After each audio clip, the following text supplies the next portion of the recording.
ఓం నమో వెంకటేశాయ.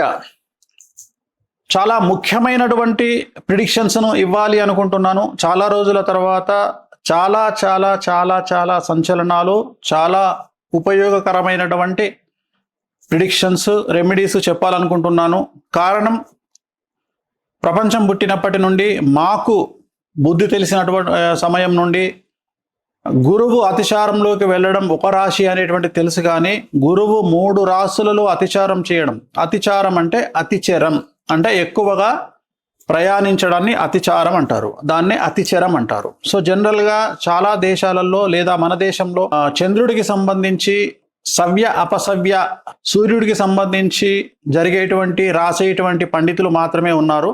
So చాలా వరకు భారతదేశంలో బార్హస్పత్యమానాన్ని బేస్ చేసుకొని, అంటే గురువును బేస్ చేసుకొని జాతకాలు చెప్పేవాళ్ళు చాలా తక్కువ మంది, చాలా తక్కువ మంది సింగిల్ నెంబర్స్ ఉంటారు. దాంట్లో నేను తెలుగు రాష్ట్రాల నుండి ప్రముఖంగా చెప్పుకోవచ్చును. గురువును బేస్ చేసుకొని కూడా జాతకాలు చెప్పవచ్చును. సో ఏం జరగబోతోంది అంటే, జూన్ 2వ తేదీ 2026వ తేదీ నాడు కర్కాటక రాశిలోకి గురువు ప్రవేశిస్తా ఉన్నాడు. ప్రస్తుతం గురువు మిథున రాశిలో ఉన్నాడు. జూన్ 2వ తేదీ నాడు కర్కాటక రాశిలోకి ప్రవేశిస్తున్నారు. తర్వాత అక్టోబర్ 31వ తేదీ సింహరాశిలోకి ప్రవేశము. తిరిగి తదుపరి 2025 జనవరి 27వ సంవత్సరం నాడు మళ్ళీ కర్కాటక రాశిలోకి తిరిగి ప్రవేశం.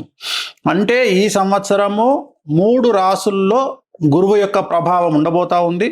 సో దీనిని గురువు అతిచారం అంటారు. సో ఈ గురువు అతిచారం వల్ల సుమారుగా 6 సంవత్సరాల నుండి 8 సంవత్సరాల పాటు విపరీతమైనటువంటి ప్రభావము, విపరీతమైనటువంటి ఇన్సిడెంట్స్ జరిగే అవకాశం ఉంది. ఎందుకంటే గురువు అన్ని రాశుల మీద తన ప్రభావాన్ని చూపిస్తారు కాబట్టి. సో ఈ ప్రభావం వలన కొంత మంచిగాను కొంత చెడుగాను ఉండే అవకాశం ఉంటుంది. ముఖ్యంగా మనం బంగారం గురించి మాట్లాడుతూ ఉన్నాం. గురువుకు సంబంధించినటువంటి ధాతువు బంగారం కాబట్టి, ఎందుకంటే సేమ్ కలర్లో ఉంటుంది కాబట్టి బంగారం ధర 2027 మే లోపు 2,15,000 దాటేటువంటి అవకాశాలు కనిపిస్తున్నాయి. అలాగే 2030 సంవత్సరము చివరి నాటికి బంగారము యొక్క ధర 5 లక్షలు పలిగేటువంటి అవకాశాలు కనిపిస్తున్నాయి.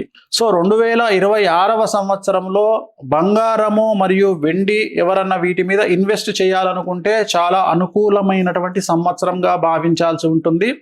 మీరు ఈ సంవత్సరంలో కనుక ఈ 2 వస్తువుల మీద, బంగారం వెండి మీద ఇన్వెస్ట్ చేస్తే రాబోయే కాలంలో చాలా లాభాలను పొందేటువంటి అవకాశాలు కనిపిస్తున్నాయి.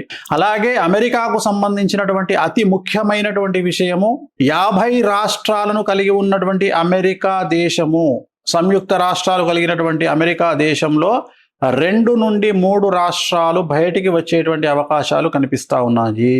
ఇక మీదట అమెరికా సంయుక్త రాష్ట్రాలుగా ఉండదు ఫ్యూచర్లో. అలాగే 2026 నవంబర్, ఈ సంవత్సరం నవంబర్ తర్వాత అమెరికా అధ్యక్షుడు డొనాల్డ్ ట్రంప్కి సంబంధించి వ్యతిరేకంగా అమెరికా ప్రజలు రోడ్ల మీదకి వచ్చి ప్రదర్శనలు చేసే అవకాశాలు కనిపిస్తున్నాయి. సో చంద్రమహర్ దశలో ఉన్నటువంటి డొనాల్డ్ ట్రంప్కి పరాభవం తప్పదు. అలాగే రాబోయే 6 నెలల పాటు కొద్దిగా విమాన ప్రమాదాలు జరిగేటువంటి అవకాశాలు కనిపిస్తున్నాయి కాబట్టి జాగ్రత్తగా ఉండండి. అలాగే 2027వ సంవత్సరము ఎండింగ్ లోపు అమితాబ్ బచ్చన్ మరియు రజనీకాంత్ అలాగే సల్మాన్ ఖాన్, ఈ ముగ్గురికి ఆరోగ్యపరమైన ఇబ్బందులు గోచరిస్తూ ఉన్నాయి. అలాగే మమతా బెనర్జీకి సంబంధించి జైలు జీవితం కానీ లేదా ప్రాణగండము లాంటిది ఖచ్చితంగా కనిపిస్తూ ఉంది.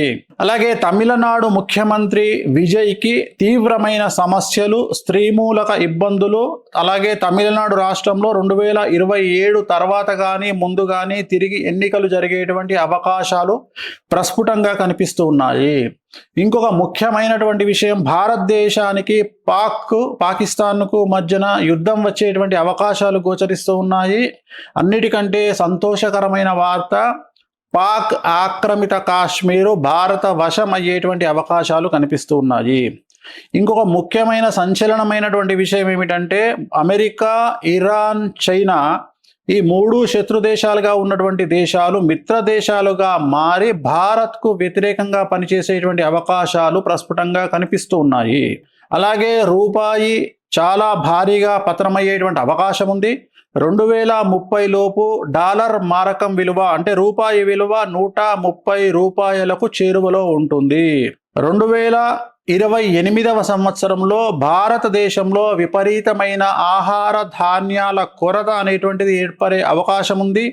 అలాగే మంచి నూనె, పెట్రోలు, డీజిలు, ఇంటర్నెట్, కరెంటు వాటికి తీవ్రమైనటువంటి కొరత ఏర్పడే అవకాశం ఉంది. ప్రజలు సోలార్ మీద ఆధారపడడం చాలా మంచిగా కనిపిస్తూ ఉంది.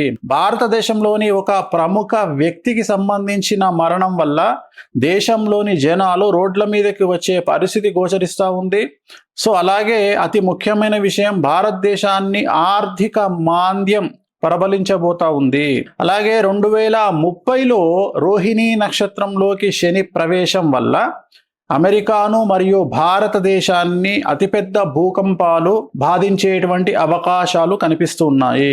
2027వ సంవత్సరంలో జరిగే ఉత్తరప్రదేశ్ ఎన్నికల్లో యోగి ఆదిత్యనాథ్ బీజేపీ గెలుపు ఖచ్చితంగా కనిపిస్తోంది. కానీ పూర్తికాలం ముఖ్యమంత్రిగా యోగి ఆదిత్యనాథ్ ఉండేటువంటి అవకాశాలు కనిపించడం లేదు.